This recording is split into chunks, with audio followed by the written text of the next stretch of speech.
Right, this is another graph of, we have Jimmy, OSA, which is kind of stands for obstructive sleep apnea. If you look here, the Jimmy is scoring up significantly above average or in the high risk range on this sleep-related breathing disorder. And basically, let me see if I can circle this. This is what we're concerned with, the sleep-related breathing disorder.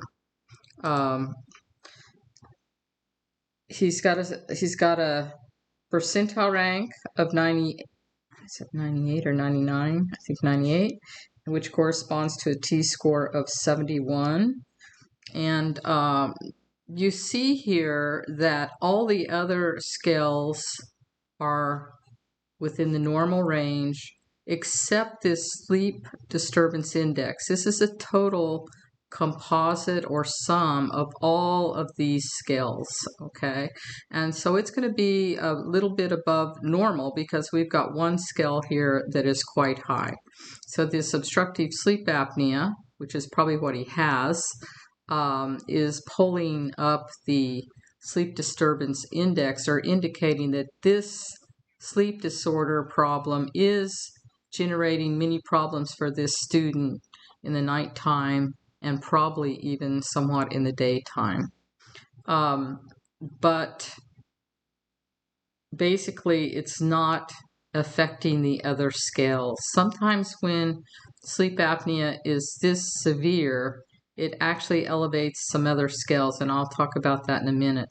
But it's really this scale that is the problem. If this score had been down here in the yellow, then it would be an indicator that, let's see if I can do this here. If it was down in this area here, it would be an indicator that Jimmy could possibly have either upper airway resistance syndrome, which is a mild, it's kind of like the beginning of apnea, sleep apnea, but it's not severe enough to be classified yet or diagnosed as sleep apnea. And instead of the kid having maybe loud snoring and choking and gasping and stopping breathing at night, the child may have some more like raspy or light snoring, and he may not be stopping breathing completely, but his airways may be only getting half the amount of oxygen when he has these apnea events as a student with obstructive sleep apnea, where the oxygen is stopped completely for anywhere from maybe 3 to 10 seconds, or some kids even go as high as 30, 45 seconds that they stop breathing, which is very severe. And so if the student is in this area, it's still, because sleep apnea is a very